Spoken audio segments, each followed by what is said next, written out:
The scent of pine and roasted turkey usually filled my home with a comforting blanket of warmth and tradition on Christmas Eve. This year, it was stronger, almost suffocating in its perfection. 70 years of life, nearly 50 of them spent curating this exact scene, had honed my senses to detect any tremor in the meticulously crafted illusion. The laughter of my grandchildren, little Lily and shy Ethan, echoed from the living room, chasing each other around the towering tree, its ornaments sparkling like captured starlight. My daughter, Sarah, her face flushed with holiday cheer, poured more eggnog for her husband, Mark, who boomed out a hearty laugh at something Uncle Robert, my late husband's brother, had said. My younger son, David, always the quiet one, was engaged in a surprisingly animated discussion with Robert about vintage cars. And there was Jennifer, Caleb's wife, a vision in a tasteful emerald dress, her smile wide and bright, a beacon of modern elegance amidst our more traditional setting. Everything, absolutely everything, was exactly as it should be. As I always pictured it. As I always made it. But then there was Caleb. My eldest. My firstborn. My success story. He was sitting at the edge of the dining table, a half-eaten slice of pumpkin pie forgotten on his plate. His gaze, usually so sharp and direct, was distant, fixed on some unseen point beyond the festive chaos. He participated in conversations only when directly addressed, his answers clipped, almost mechanical. I chalked it up to the relentless stress of his Wall Street job, the constant demands of his firm. He always took things so seriously, a trait I'd always admired, a mark of his ambition. Still, a faint tremor of unease snaked its way into my carefully constructed piece. A mother always knows, doesn't she? Even when she pretends not to. The evening wore on, a symphony of joy and camaraderie. After the gifts were unwrapped, the usual tasteful selections I had painstakingly chosen for everyone, Caleb announced he needed to make a quick call for work. He mumbled something about needing privacy and a good signal, then slipped away from the bustling living room. Jennifer barely registered his departure, already engrossed in helping Lily assemble a new dollhouse. I watched him go, a flicker of that unease returning. A work call, on Christmas Eve? Even for Caleb, it seemed off. A few minutes later, an old instinct, one that had lain dormant for decades, stirred within me. A need to check, to ensure. Perhaps it was just the excessive sugar from the cookies, or the lingering scent of my husband's favorite pipe tobacco that seemed to cling to the air, even after all these years without him. Whatever it was, it tugged at me. I excused myself, citing a need for a fresh glass of water, and followed the faint sound of his retreating footsteps. The house was large, a sprawling colonial on the outskirts of Boston, and full of little nooks and crannies. I thought he might be in the study, or perhaps even outside on the porch for some fresh air. But the door to the small guest bedroom, rarely used except for overflow during big family gatherings, was ajar. A sliver of darkness bled into the brightly lit hallway. I paused, my hand instinctively reaching for the light switch, then hesitated. A faint sound, a choked gasp, reached me.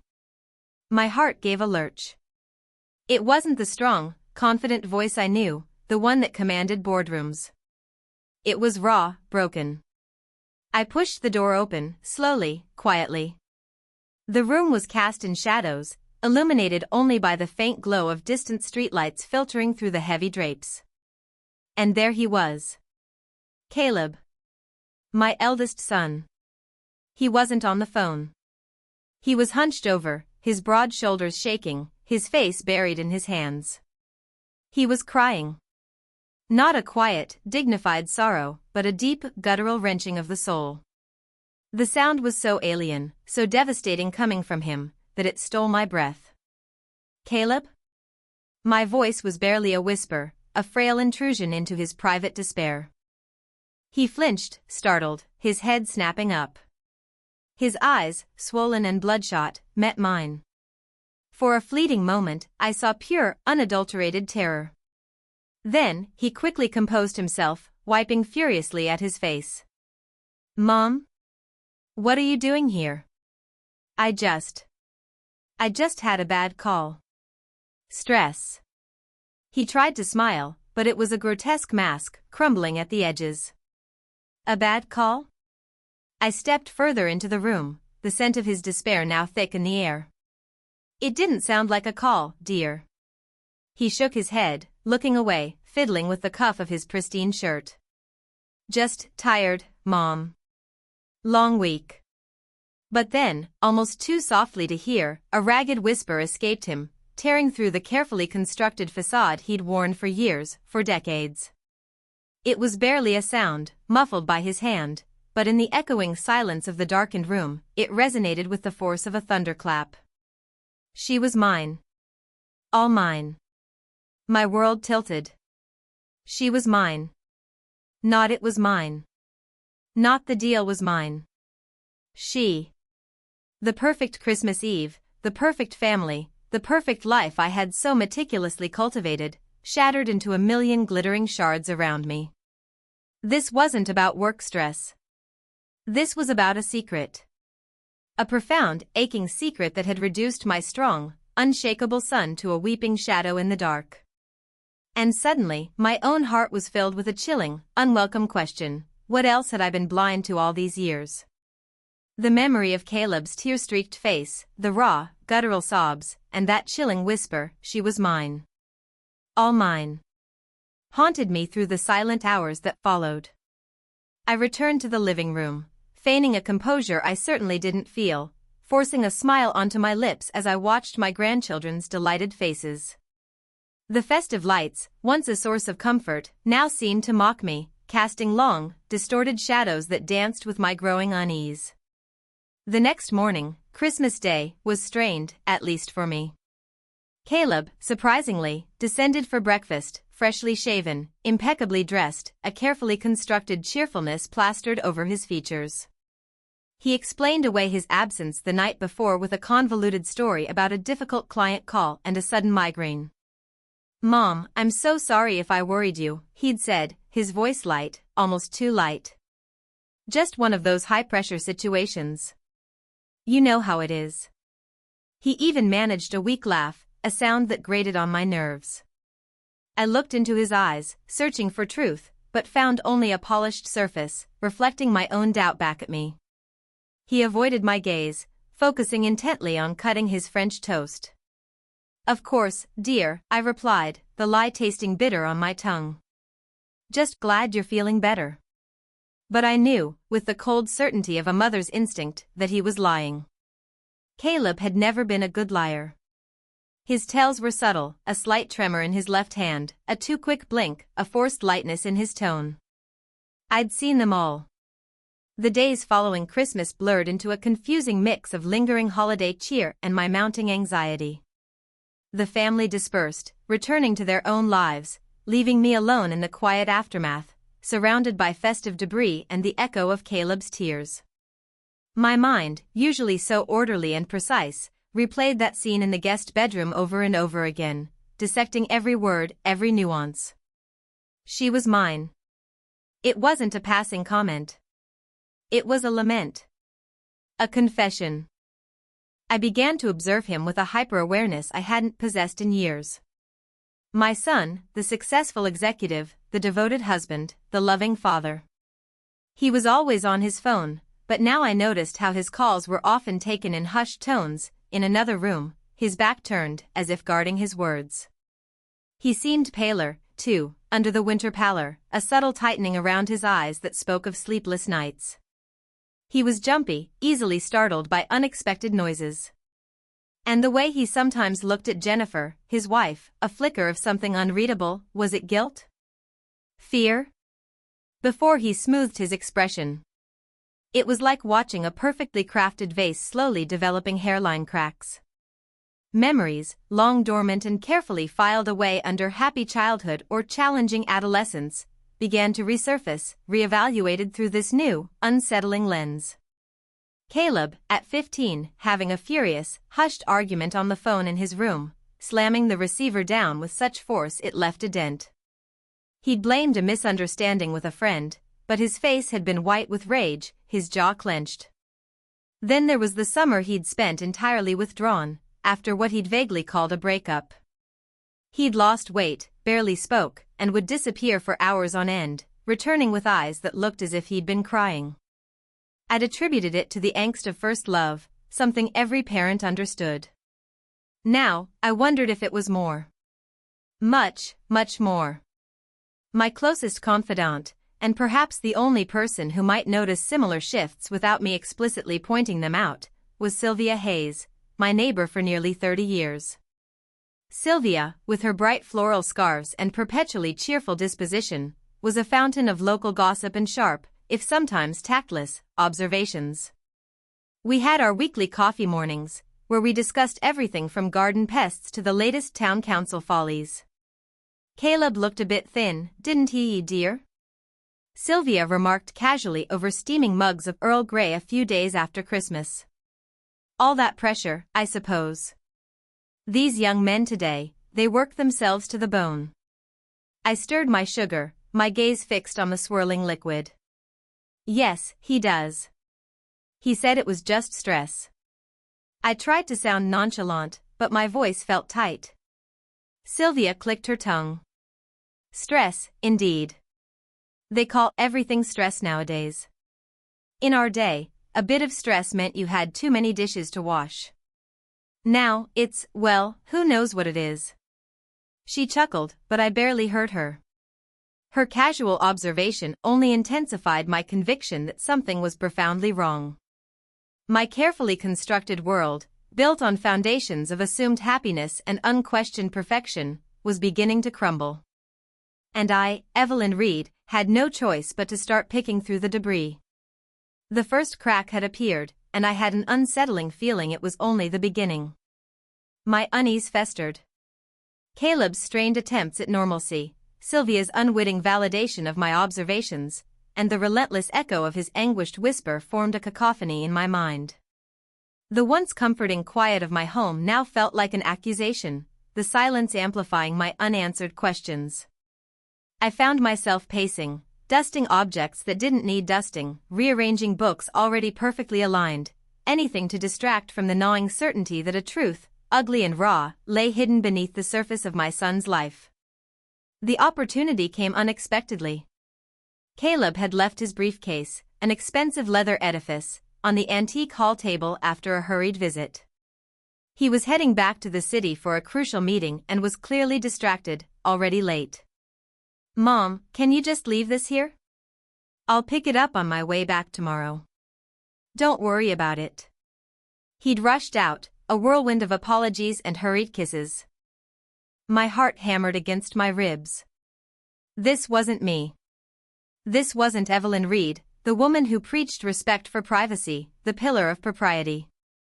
But the desperate need to understand, to pierce through the veil of lies, overrode decades of ingrained etiquette. I tried to reason with myself, it was just a briefcase, he trusted me with it. But deep down, I knew my intentions were far from innocent. With trembling hands, I approached the briefcase. It wasn't locked. Taking a deep breath, I unlatched it. Inside, neatly organized, were financial documents, a planner, and a thick legal pad. Nothing out of the ordinary, nothing to confirm my growing fears. I felt a surge of guilt, a hot flush spreading across my cheeks. What was I doing? This was his private life. Then, tucked beneath a stack of printed emails, almost as if deliberately hidden, I saw it. A photograph. Old, clearly, judging by the sepia tones and the slightly crinkled edges. It wasn't a formal portrait. It looked like a candid snapshot, taken outdoors, perhaps at a fair or a park. It showed a young woman, no older than 20, with long, dark hair caught by the wind, a vibrant, joyful smile on her face. Her eyes, even in the faded print, sparkled with an almost defiant light. She was beautiful, undeniably so. But she wasn't Jennifer. She wasn't anyone I recognized from our family albums, from any of Caleb's past relationships I knew of. A cold knot formed in my stomach. On the back, written in fading blue ink, were initials, LD, and a date, July 12, 1993. July 12, 1993. That was nearly 30 years ago. Years before Caleb met Jennifer. Years before the life he now led, the life we now led, had even begun. My memory, sharp even at 70, instantly placed the date, the summer after Caleb's freshman year of college. A summer he had spent back home, supposedly working a menial job and hanging out with his old high school friends. A summer that had ended with him withdrawn and moody, a mood I now realized was far deeper than mere post-breakup blues. I slipped the photograph into my pocket, my heart thrumming with a frantic rhythm. The guilt of invasion was quickly overshadowed by a fierce, protective maternal instinct. My son was hurting. And this woman, LD, was at the heart of it. Later that afternoon, as I was tidying up the kitchen, the phone rang. It was the landline, an old habit I clung to.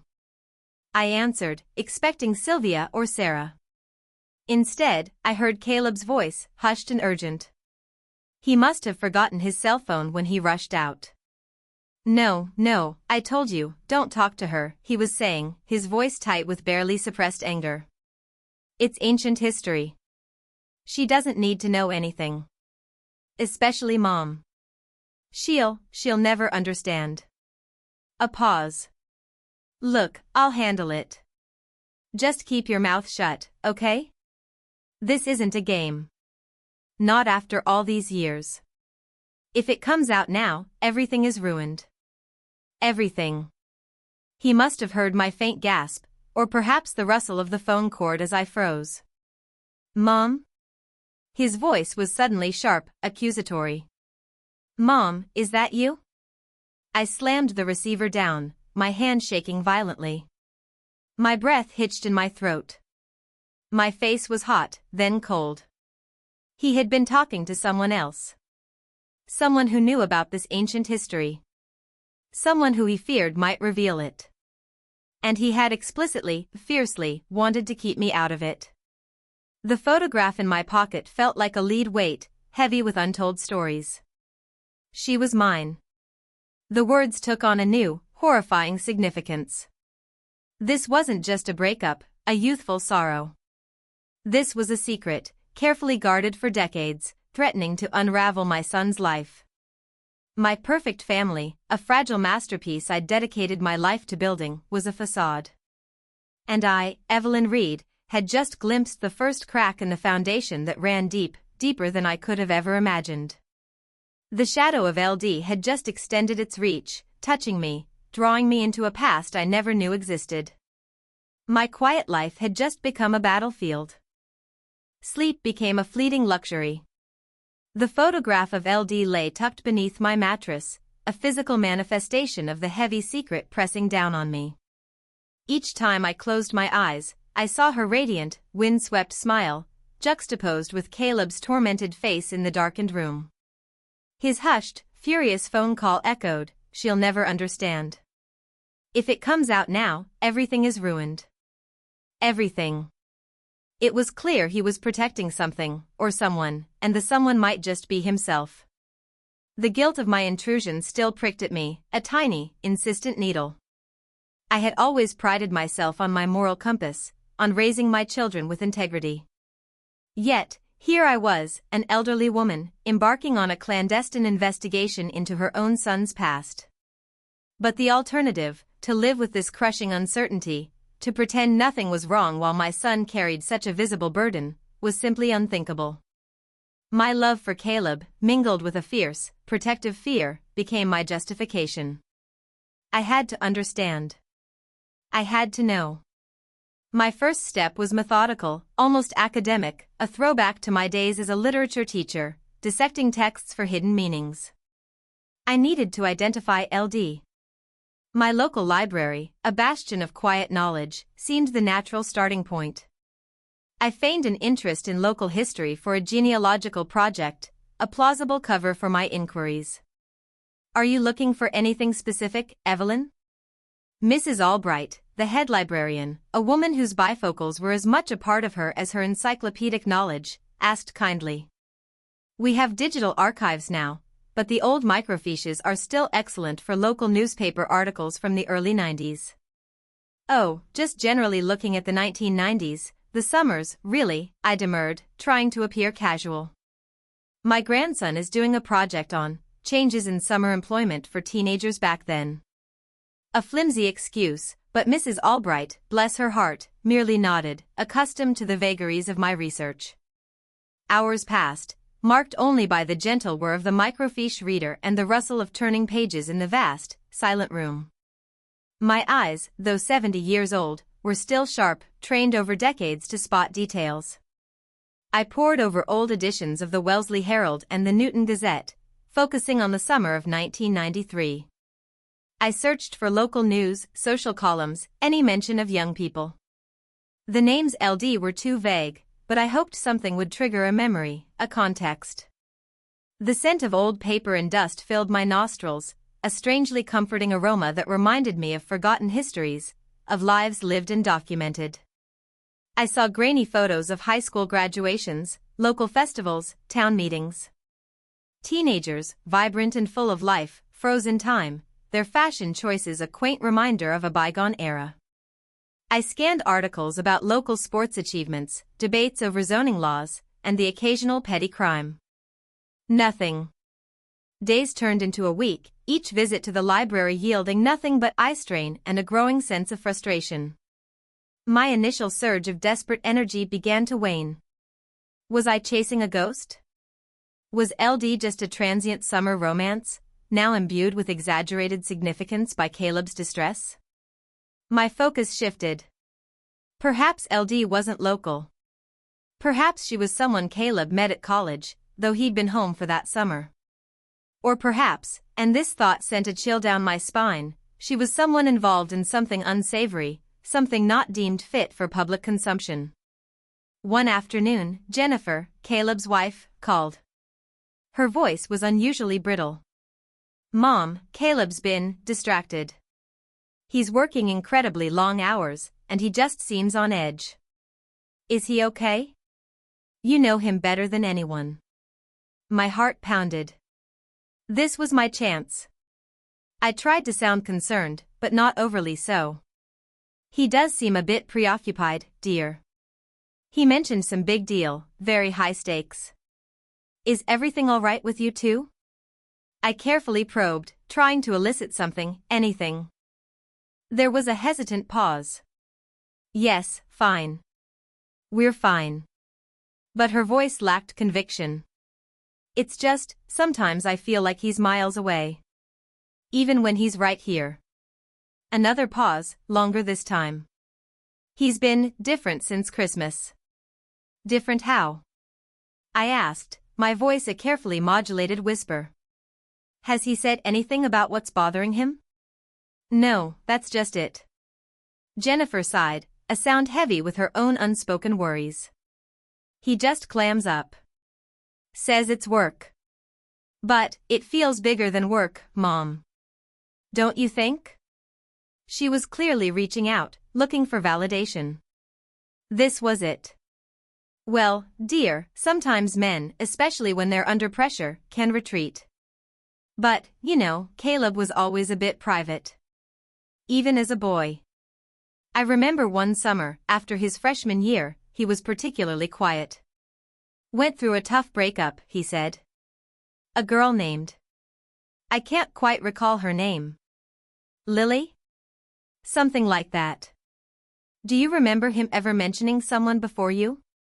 Jennifer's response was immediate, almost too quick. "No, Mom, never. He's always said I was his first serious girlfriend. He never talked about anyone else from before." Her voice was now firm, almost defensive, shutting down the conversation. "Honestly, I think we're just overthinking it. It's definitely work stress. I've just gotta be supportive." The line clicked dead a moment later, a polite but undeniable dismissal. Jennifer's reaction was a stark contrast to her initial vulnerability. Her swift denial, her insistence on Caleb's steadfast devotion, her immediate retreat, it all screamed not of innocence, but of something carefully guarded. She either knew more than she let on, or she was fiercely invested in maintaining the illusion of their perfect narrative, much like I had been for so long. The conversation, meant to be an opening, had instead slammed a door shut. I stared at the silenced phone, a cold, hard lump forming in my throat. Jennifer's defensiveness was a clue in itself. It wasn't just Caleb who was hiding something. His wife, the bright, modern woman I so admired, was also a part of this carefully constructed secret. The investigation had begun, yes, but it was already proving more complex and more dangerous than I had imagined. And the ghost of LD felt less like a memory, and more like a present danger. Jennifer's abrupt dismissal solidified my resolve. Her defensiveness, the forced cheerfulness, the almost desperate insistence on Caleb's work stress, it was all a fragile dam against a torrent of hidden truths. It wasn't just my son struggling, it was his entire carefully constructed life. And by extension, mine. I returned to the library, my approach now more targeted. If LD was from Caleb's youth, and the date on the photo was 1993, then she must have been a local girl, or at least spent that summer in the area. I shifted my focus from general news to obituaries, police blotters, and any articles pertaining to local college students or recent high school graduates. It was a morbid turn, but my gut instinct, now a screaming siren, told me this was no mere lost love. The intensity of Caleb's sorrow, the fear in his voice, suggested something far more sinister. Days bled into evenings, fueled by lukewarm tea and a growing sense of dread. My eyes ached, my fingers cramped from scrolling through digital archives and squinting at microfiche. I was looking for a name. LD Lillian? Lisa? Laura? It felt like searching for a single grain of sand on an endless beach. Then, late one Tuesday afternoon, as the library was preparing to close and the winter light outside had already faded into a bleak twilight, I found it. A small, almost unremarkable article from the Newton Gazette, dated August 10, 1993. The headline was terse: "Local college student missing after presumed auto accident." My breath hitched. The blood drained from my face, leaving me cold and clammy. The name in the article, printed starkly below the headline, was Lillian Delgroy. LD. I felt a dizzying lurch, as if the floor beneath me had fallen away. Lillian Delgroy. The beautiful girl from the photograph, her smile frozen in time, full of youthful joy. Now, here she was, in black and white, linked to a disappearance, an accident. The article was brief, almost dismissive. It stated that Lillian Delgroy, 19, a student at Boston University, had been reported missing by her parents after failing to return home from a party on the evening of August 8. Her car, a red 1988 Ford Escort, had been found partially submerged in a ditch off a secluded stretch of Old Mill Road, near the woods separating Newton from Wellesley. The police suspected she had lost control on the winding, unlit road. No other vehicles were involved, no witnesses.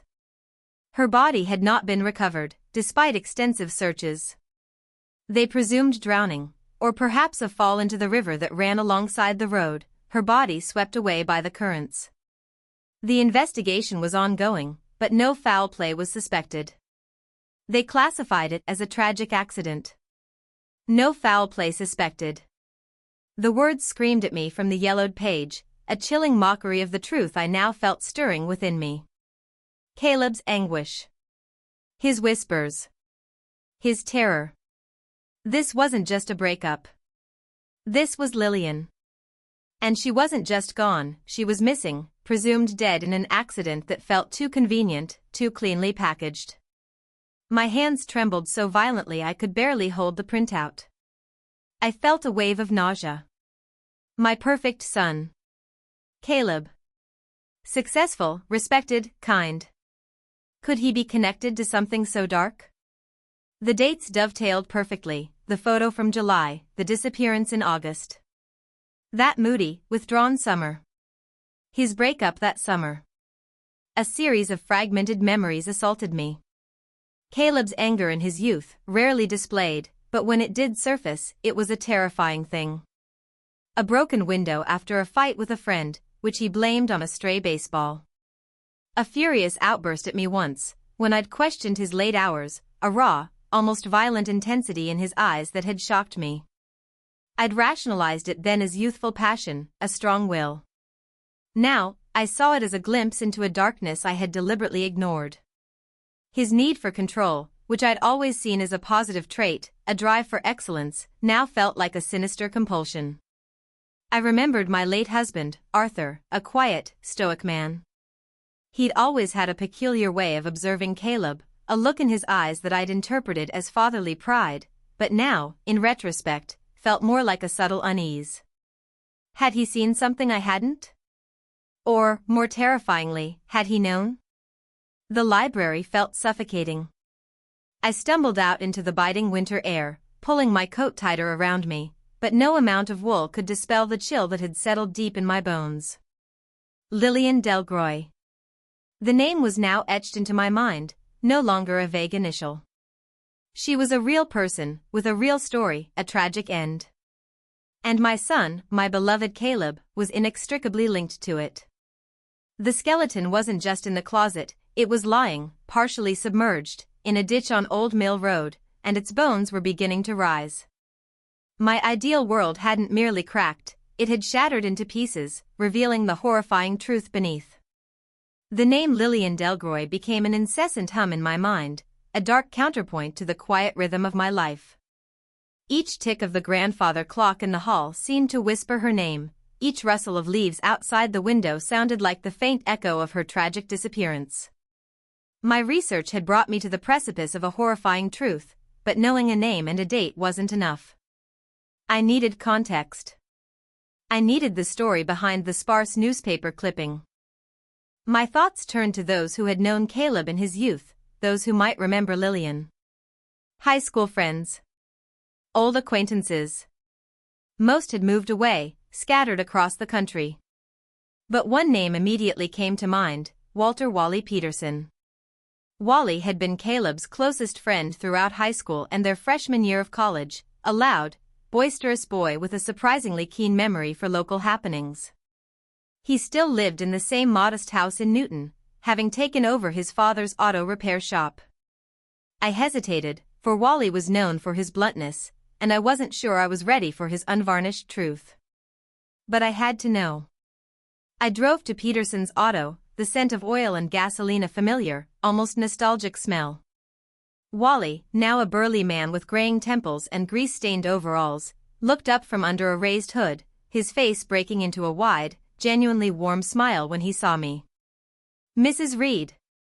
Well, look at you. Still as elegant as ever. What brings you to my humble abode? Car trouble?" I offered a weak smile. "No car trouble, Wally. Just passing through. I was hoping to chat, if you have a moment." He wiped his hands on a rag. "For you, Mrs. Reed, always. Come on in, I just put on a fresh pot of coffee in the office. Strong stuff." We sat in his small, cluttered office, the air thick with the smell of stale coffee and paperwork. The walls were adorned with old calendars and faded photos of racing cars. My heart hammered. This was it.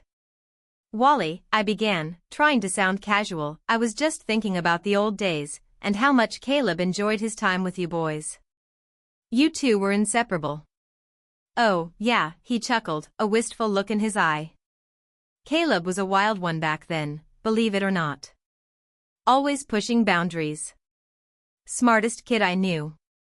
Always had a plan, even then." "Do you remember," I pressed, carefully, "a girl named Lillian Delgroy? From around that time?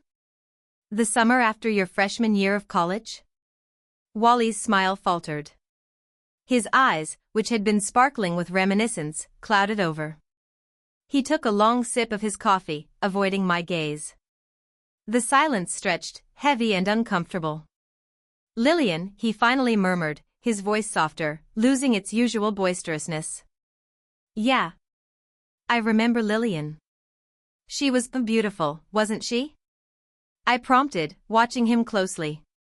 He nodded slowly. "Yeah, beautiful. And full of life. Everybody loved Lillian. Caleb was crazy about her. Completely smitten. They were together that whole summer. But it was intense. He was possessive. She was free-spirited. It was a bad combination, in hindsight. My stomach clenched.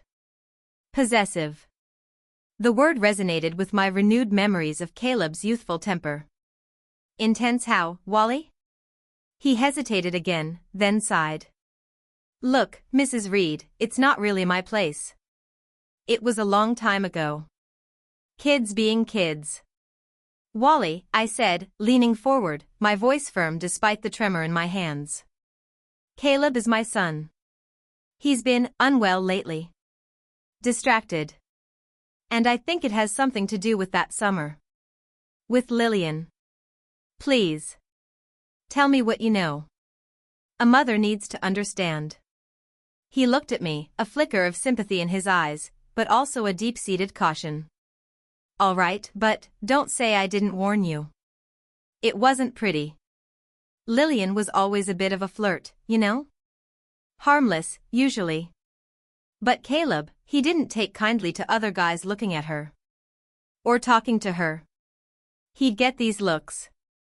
Cold. And they'd have these explosive fights.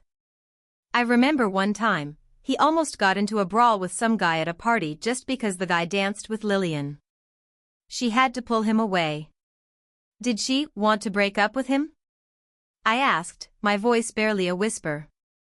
Wally nodded. Yeah. Towards the end of the summer, she told me she was going to. Said he was too much. Too controlling. She felt suffocated. She was seeing someone else, too, I think. Just casually, nothing serious, but Caleb found out. He was furious. Just blind with rage. Who was she seeing? Just some guy from her college. Mark, I think his name was. Mark Jensen. He was a decent kid. Quiet. Not like Caleb. Wally paused, his gaze fixed on something beyond the dusty window.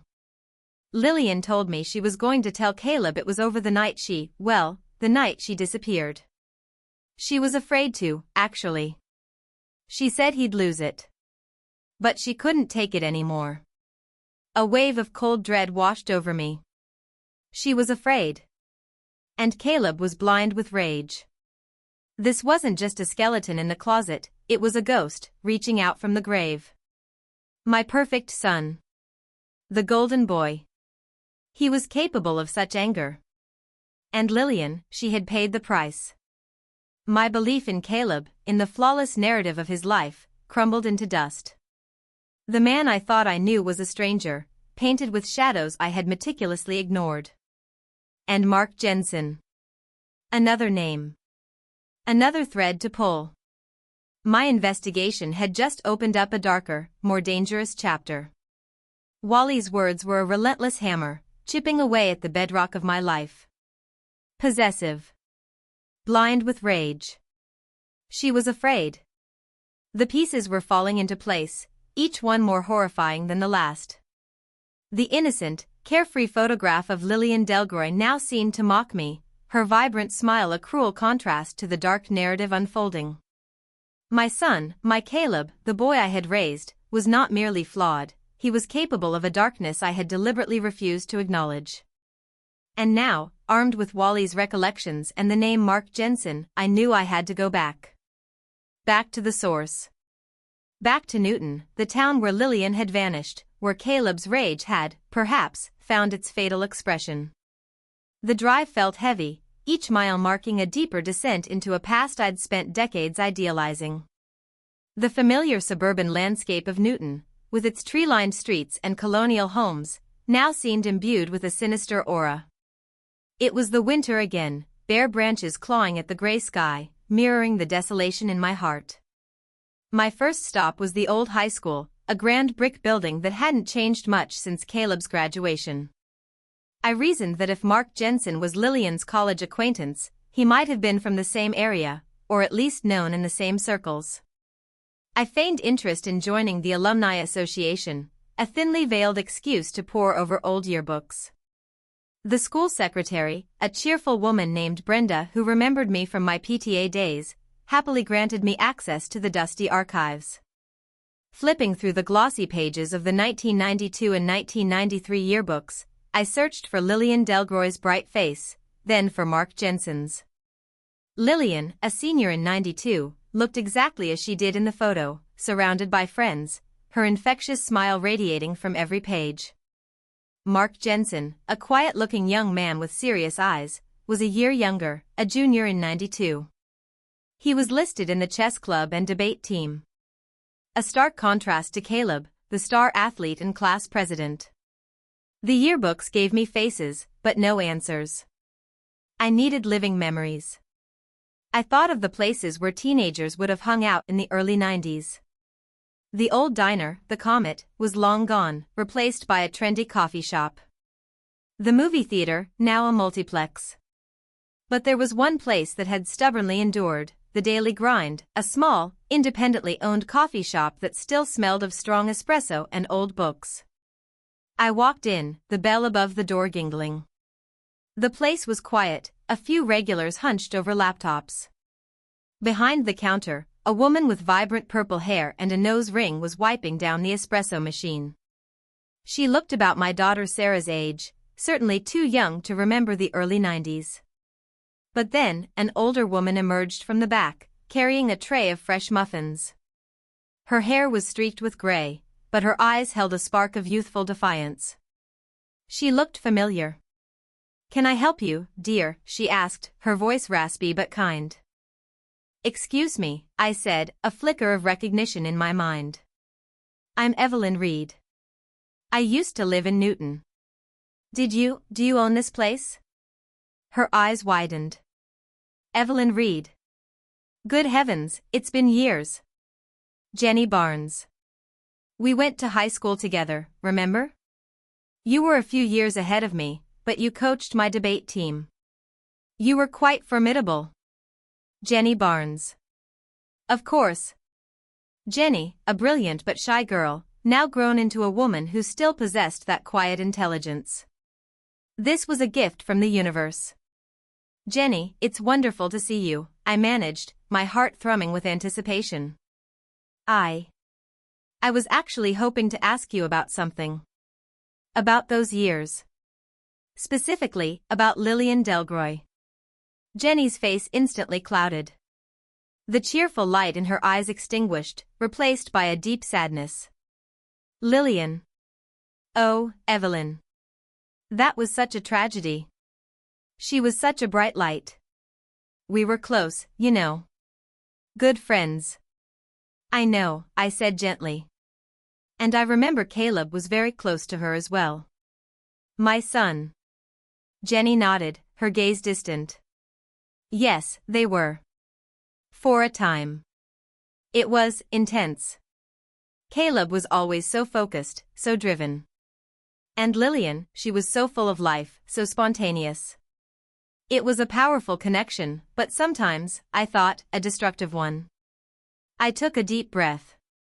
"Jenny, forgive me for bringing this up, but Wally Peterson mentioned that Lillian was going to break up with Caleb that night.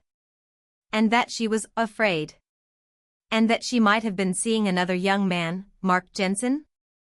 Jenny flinched. She looked around, as if to ensure no one was listening. "He was a lovely boy, Mark. Quiet. He truly adored Lillian." She was just starting to realize that maybe Mark was the safer, kinder choice. She was tired of the drama with Caleb. And she had a secret. My blood ran cold. "A secret?" Jenny lowered her voice to a whisper, her eyes fixed on mine, full of a deep, ancient sorrow. "She was pregnant, Evelyn. Caleb's baby. She was going to tell him that night. She was terrified. He didn't want children, not then. He was all about his career, his future. And she knew he'd be furious. She wanted to run away, maybe to Boston, with Mark. Start fresh." The words hit me like a physical blow. Pregnant. My unacknowledged grandchild.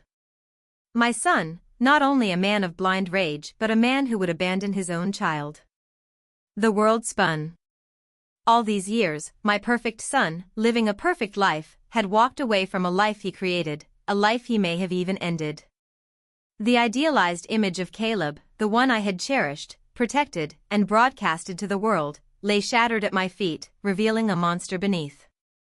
And Lillian, poor Lillian, had carried that secret and paid the ultimate price. The chill in my bones deepened, not from the winter air, but from the horrifying truth that had finally clawed its way to the surface. The weight of Jenny's revelation, she was pregnant, Evelyn, Caleb's baby, was a crushing burden, heavier than any I had ever carried. It twisted the knife of Lillian's disappearance, transforming it from a mere tragedy into a grotesque crime, a desperate act fueled by ambition and denial. My perfect son. A murderer? And an unacknowledged grandchild, lost to the cold embrace of Old Mill Road. My heart felt like a shriveled thing in my chest, desiccated by this horrifying truth. I needed Mark Jensen. He was the last remaining thread, the one who might have seen something more, known something deeper. Jenny, seeing the shock and grief etched on my face, offered what she knew. Mark moved away for a long time. Went to California. But I heard he came back a few years ago. His mother was sick. He lives in a nursing home now, I think. Over in Weston. The Golden Years facility. He's not doing well, physically. Had a stroke a few years back. Weston wasn't far, a short drive through the affluent suburbs. The Golden Years facility was aptly named, a sprawling, well-maintained building nestled among manicured lawns. The air inside was thick with the scent of disinfectant and old age, a poignant reminder of mortality. My own mortality, and the mortality of secrets. I introduced myself at the reception desk, explaining I was an old family friend, hoping to reconnect. The nurse, a kind woman named Brenda, consulted her records. Mr. Jensen is in room 207. He has limited mobility and his speech can be a little slurred, but he's mostly lucid. He doesn't get many visitors. My heart pounded with a mixture of dread and grim determination. What would I find? A fragile old man, or a keeper of terrifying truths? Room 207 was small, adorned with a few faded photographs of a younger Mark. He was sitting in a wheelchair by the window, gazing out at the bare winter trees. His hair was sparse, his once serious eyes now held a deep, settled weariness. When I gently spoke his name, he turned slowly, his gaze unfocused at first, then sharpening with a flicker of recognition. Evelyn Reed, he rasped, his voice slurred but surprisingly clear given his condition. Caleb's mother. I remember you. You were always so elegant. Thank you, Mark, I said, pulling up a chair beside him. The scent of pine from my coat mixed with the sterile hospital smell. I'm so sorry to see you like this. I hope you're comfortable. He gave a weak, mirthless chuckle. Comfortable enough. Just waiting for the inevitable. Gives you a lot of time to think. To remember. His gaze drifted back to the window. Mark, I began, my voice soft but firm, I've come to ask you about that summer. About Lillian. His body stiffened perceptibly. A shadow passed over his face, a flicker of an old fear. Lillian. She was special. A good heart. Didn't deserve what happened. No, I agreed, my voice thick with emotion. She didn't. Mark, I know she was pregnant. I know she was afraid of Caleb. And I know she was planning to leave him for you that night. He closed his eyes, a single tear escaping and tracing a path down his wrinkled cheek. She did. She told me. We were going to run away. Go to Boston, start a new life. Me, her, and the baby. He opened his eyes, now filled with an old pain. Caleb, he found out I was with her. He called me. Told me to stay away. Said he'd hurt me if I came near her again. Did you see them that night, Mark? I asked, my voice barely a whisper, dread coiling in my stomach. The night she disappeared? He took a shaky breath, his chest heaving. I did. I was worried. I knew she was going to tell him. I drove by Old Mill Road. It was late. I saw Caleb's car. And hers. They were pulled over. Arguing. Loudly. I saw her get out of her car, running into the woods.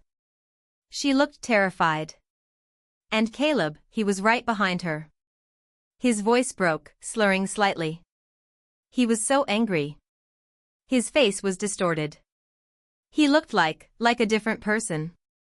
What did he do, Mark? I pressed, my heart hammering. What did you see? He squeezed his eyes shut, as if fighting an internal battle. He grabbed her. Shook her. Then he opened her car door. He did something under the hood. Fiddled with something. Then he shoved her back into the driver's seat. He was yelling at her. She was crying. And then he pushed her. He pushed her car. Off the road. My blood ran cold, a horrifying numbness spreading through me. He pushed her car? Yeah. Into the ditch. And then he just stood there. Watching.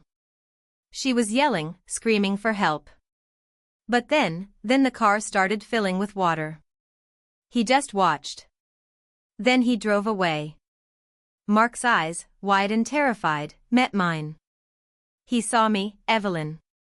My car was hidden, but he must have seen a flicker of light, something. He came to my house the next day.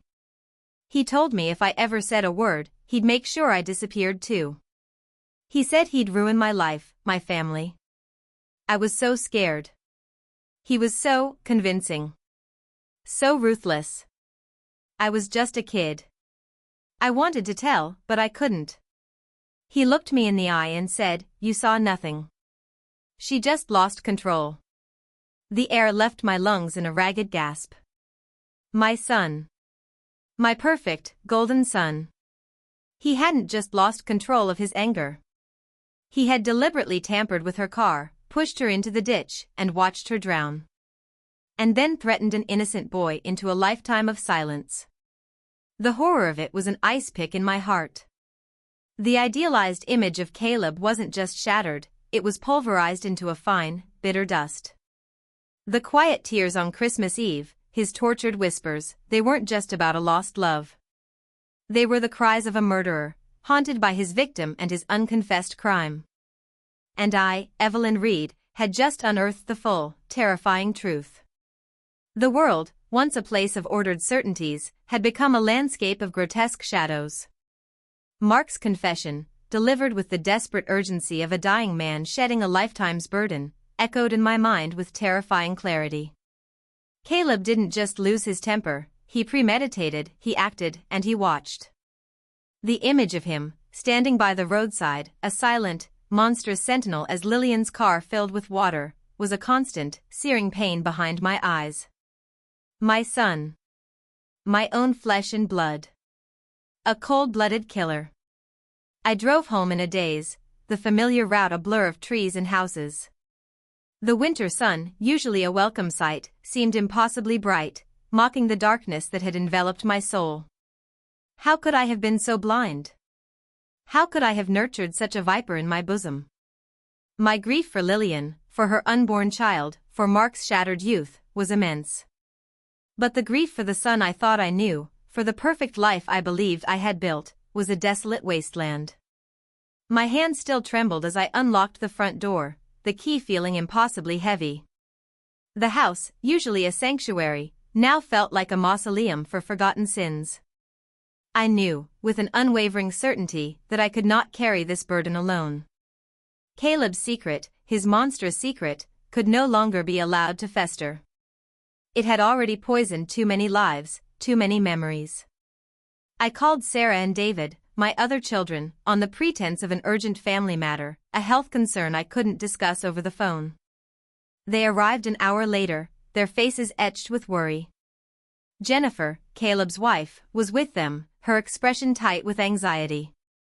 Caleb arrived last, looking pale and drawn, but with that familiar, almost imperceptible air of command. He looked at me, a flicker of suspicion in his eyes, as if sensing the tectonic shift that had occurred. We gathered in the living room, the scene of so many joyous family gatherings, now heavy with an unspoken dread. The ghost of Christmas past, not the joyful spirit, but a specter of lies, hung in the air. I sat on the old velvet sofa, my hands clasped tightly in my lap, feeling every one of my 70 years. Sarah and David sat opposite, their spouses beside them, their faces a mixture of concern and confusion. Caleb stood by the fireplace, his posture rigid, a silent challenge. Jennifer sat beside him, her hand resting on his arm, her eyes darting between him and me. "Thank you all for coming," I began, my voice steady despite the tremor in my soul. "I know you're worried about my health. But this isn't about me. Not in the way you think. This is about our family. About a truth that has been buried for far too long." Caleb shifted, his jaw clenching. "Mom, if this is about my work stress again, I assure you." "It's not about your work stress, Caleb," I interrupted, my voice rising, imbued with a strength I hadn't known I possessed. My gaze, unflinching, met his. "It's about Lillian Delgroy." The name hung in the air, a shocking pronouncement. Sarah gasped. David frowned, bewildered. Jennifer's hand tightened on Caleb's arm, her eyes wide with sudden, dawning terror. Caleb himself went utterly still, his face draining of all color. The rigid control he usually exerted over himself cracked, revealing a raw, primitive fear. "I found this, Caleb," I said, my voice unwavering, as I pulled the faded photograph from my pocket. I placed it on the coffee table, facing him. Lillian Delgroy, forever young, forever smiling. July 12, 1993. Then, I laid down the yellowed newspaper clipping. And this. August 10, 1993. Local college student missing after presumed auto accident. Lillian Delgroy. Caleb stared at the items, his mouth slightly ajar, his eyes darting frantically between them and my accusing face. "Mom, what is this?" "This is ancient history. A tragic accident." "What are you doing?" His voice was hoarse, a desperate attempt to regain control. "It wasn't an accident, Caleb," I stated, the words coming out with a chilling certainty. "You know it wasn't. And I know it wasn't. Because Mark Jensen told me everything." A guttural sound escaped Caleb, a strangled cry of pure, unadulterated rage and despair. He took a step forward, his hands clenched into fists. "Mark Jensen is a liar. He's sick, he's delusional. You can't believe a word he says. He described your anger, Caleb. Your possessiveness. He described Lillian being pregnant with your child. He described her fear of you. He described you tampering with her car. He described you pushing her car into that ditch. He described you watching her drown." My voice was a torrent, unstoppable. "He described your threats, how you forced him into silence all these years. He carried that burden, alone, for 3 decades, because of you." The air in the room crackled with an unbearable tension. Sarah had her hand clapped over her mouth, tears streaming down her face. David looked utterly sickened, his gaze fixed on Caleb, a mixture of horror and disbelief. Caleb, trapped, cornered, seemed to shrink. The mask he had worn for 30 years, the mask of the successful, unimpeachable man, finally shattered. He looked at me, his eyes filled with a desperate, animalistic fear, but also a raw agony I hadn't seen since that night in the guest room. "Mom, please," he whimpered, his voice a broken plea. "Please don't do this." "I have to, Caleb," I replied, my voice now softer, laced with a profound sorrow, but unwavering. "Because the truth, however ugly, must finally see the light. Because Lillian deserved better. And because we, your family, deserve to know the man we truly call son and brother. The price of your ideal life has been too high, Caleb. And it's time to pay." And then, just as Caleb seemed poised to either lash out or crumple completely, Jennifer, his wife, who had been sitting in stunned silence, slowly rose. Her face was pale, her eyes wide with a mixture of terror and dawning comprehension. He told me a part of it," she whispered, her voice barely audible, but cutting through the silence like a razor. She wasn't looking at me, but at Caleb, her husband, her eyes filled with a new, shattering understanding. "Not everything. He said there was an accident. An old accident. A girl he loved. He said he felt responsible. He said he wasn't there, but he knew her car had issues. He said he lived with the guilt. He said he saw her that night, arguing with someone else, but it wasn't him. He manipulated me, Caleb. You manipulated all of us. But you can't manipulate the truth, not anymore." Her hand, which had rested on his arm, now dropped as if burned. The full weight of his decades-old lie had just crushed his marriage, his family, and his carefully constructed world. The silence that followed was deafening, filled only with the sound of my own shattered heart and the crumbling foundation of everything I thought I knew. The silence that followed Jennifer's raw confession was a living, breathing entity, heavier than any spoken word. It pressed down on us, suffocating. Caleb, stripped bare of his carefully constructed lies, stood utterly broken. His initial rage had evaporated, replaced by a profound, agonizing shame that seemed to contort his features. His shoulders slumped, his gaze fixed on the floor, as if unable to bear the weight of our collective stares. Sarah, my usually poised and practical daughter, let out a choked sob. "Caleb, you killed her?" Her voice was laced with horror and disbelief, the question a brutal stab into the heart of our family. David, always the quiet observer, now looked utterly repulsed. He stood up, slowly, his eyes never leaving Caleb. "Tell us, Caleb. All of it. Now." His voice, usually so gentle, was hard, unforgiving. Caleb lifted his head, his eyes red-rimmed and filled with a desperate plea for understanding, for forgiveness that he knew he didn't deserve. He looked at each of us, then settled his gaze on me, his mother, the woman who had just exposed him. There was resignation in his eyes, a complete surrender. She told me she was pregnant," he began, his voice hoarse, barely a whisper. "And that she was leaving me. For Mark. She said I was too controlling, too suffocating. That I didn't care about her dreams, only my own. She said she wanted to escape. And she was going to use the baby to do it." He paused, a bitter, self-pitying edge to his tone. "I loved her, Mom. I truly did. But I was young. Ambitious. A baby, it would have ruined everything. My scholarship, my future, my plans. I couldn't have that. I told her to get rid of it. She refused. Said it was my child, and she wouldn't. And she was going to Mark, the pathetic little worm who'd been sniffing around her for months." His eyes flashed with a remnant of that old rage, quickly extinguished by the overwhelming shame. "We fought. Ferociously. On that road. She was in her car, screaming at me, calling me a monster. She said I was selfish. She said she hated me.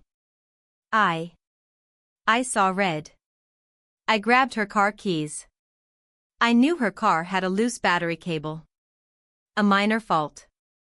I pulled it out. Just enough so it would stall, maybe cause a flicker. I wanted to scare her. Make her think she needed me. To make her regret leaving." He took a shaky breath, the confession a torrent now. "She tried to start the car. It sputtered. She started to panic. I shoved her. I pushed her car. Hard. Just a little shove. I didn't mean for it to go all the way into the ditch. I thought it would just get stuck. But it went. It went fast." She screamed. I watched. I saw the water coming in. She was hitting the window, crying my name. Begging. I froze. I just froze. I couldn't move. I heard her last scream. And then, silence. His voice died, replaced by the heavy sound of his own ragged breathing. His entire body shook. I drove away. I didn't call anyone. I wiped down everything. I went home. I tried to forget. I lived with it. Every Christmas, it comes back. That night. Her face. Her screams. The water. He looked at Jennifer, his wife, his eyes filled with a desperate anguish. I swear, I loved you, Jen. I tried to be a good husband, a good father. I built this perfect life to bury that night. To bury her. But she never really left. And now you all know. Jennifer stared at him, her face a mask of shock and profound betrayal. You let me live with a murderer. You let me raise our children with a murderer. You lied to me every single day. About everything. Our entire life, it was built on a grave. Her voice was soft, dangerously calm. I can't. I simply cannot. Our marriage is over, Caleb. Our life together is a lie. I don't know who you are. And I don't want my children near you. She stood, her emerald dress suddenly a garish mockery of their shattered perfect life, and walked towards the door, her steps firm, decisive. I'm taking the children. I'll call my lawyer. Don't try to find us.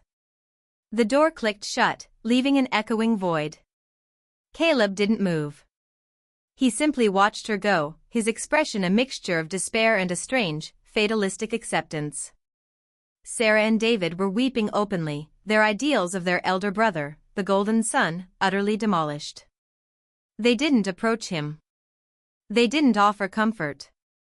They couldn't. I looked at Caleb, my son. The man who stood before me was a stranger, twisted by a 30-year-old crime. My grief for Lillian was now intertwined with a profound sorrow for the man Caleb had become, the monster he had nurtured within himself. My perfect world, the one I had so diligently built, was utterly, irrevocably destroyed. There was no going back. The fall of ideals was absolute, leaving behind only the stark, desolate landscape of truth. The cost of an ideal life was not just a lie, it was a soul, and the ripple effect had just destroyed the very family it purported to protect. The days that followed were a blur of cold rain, quiet grief, and the stark reality of shattered lives. Jennifer was true to her word. She took the children, leaving a gaping hole in the vibrant fabric of our family gatherings. Divorce papers arrived within weeks, followed by calls from lawyers. Caleb, numb and broken, offered no resistance. His world, built on decades of deceit, had imploded. He didn't surrender to the police. Not immediately. The thought lingered, a heavy weight that pressed down on all of us. But the official record still stated accidental death, and Mark Jensen, the only living witness, passed away peacefully in his sleep a few weeks after my visit, his secret finally shed, his conscience clear. The legal avenues, devoid of new evidence or a living witness, felt murky, almost insurmountable after so long. But the moral conviction, the raw truth, that was undeniable. Caleb, stripped of his wife, his children, his carefully cultivated reputation, became a shadow of his former self. He resigned from his high-powered job, unable to face the scrutiny, the whispers. He moved into a small apartment, living in self-imposed exile, haunted by the ghosts he had tried so desperately to bury. He would call occasionally, his voice hollow, seeking a kind of absolution I couldn't give. He knew he had lost everything that mattered, not to my exposé, but to his own 30-year-old crime. Sarah and David struggled deeply with the revelation. Their elder brother, their hero, was a murderer. The shock was profound, tearing at the very foundation of their childhood memories. They visited me often, seeking solace, grappling with the agonizing question of how to reconcile the Caleb they knew with the monster I had unveiled. We talked for hours, sifting through memories, reevaluating every word, every gesture. They learned, as I had, that love doesn't always see clearly, and that sometimes, the most painful truths are the most necessary. Their relationships with Caleb became strained, defined by a reluctant acknowledgement of his existence, but devoid of the warmth and trust that once bound them. And me? Evelyn Reed. The woman who prized perfection, who built her life around an ideal family. I was a different woman now. The once immaculate house, my sanctuary, now held the echoes of sorrow and hard-won truth. I no longer dusted with the same meticulous fervor, nor did I chase every speck of imperfection. The pursuit of an outward facade, of an ideal, seemed utterly meaningless now.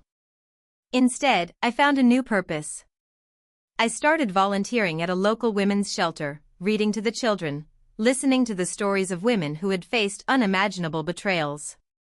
I told them nothing of my own, but I listened with a depth of understanding I never possessed before. I learned that life, in all its messy, complicated glory, was never perfect, and that strength lay not in concealing flaws, but in confronting them. 1 year later, almost to the day, it was Christmas Eve again. The house was quiet. Too quiet.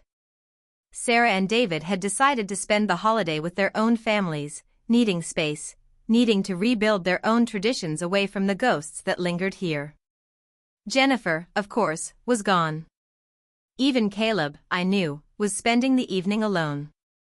I sat in the living room, the Christmas tree still adorned with its familiar ornaments, each one a memory, some now tinged with a bittersweet ache. The scent of pine was still there, but it no longer suffocated me with its illusion of perfection. I held the faded photograph of Lillian Delgroy in my hand. Her radiant smile, her windswept hair. She was a silent reminder of the profound cost of silence, of denial, of unchecked rage. It wasn't a happy end. How could it be? My family was fractured, perhaps irrevocably so. My son was a broken man, consumed by his guilt. But as I looked at Lillian's face, a strange sense of peace settled over me. I had honored her. I had brought her truth to light, even if it had cost me everything. My arc wasn't about finding joy, but about finding integrity. About seeing the world, and my place in it, with clear, unflinching eyes. I had learned that love, true love, demands honesty, even when that honesty cuts deeper than any lie. The quiet tears of my son on that Christmas Eve had indeed been the key to a buried past, a past that had destroyed an ideal, but had also, paradoxically, brought a strange, painful freedom.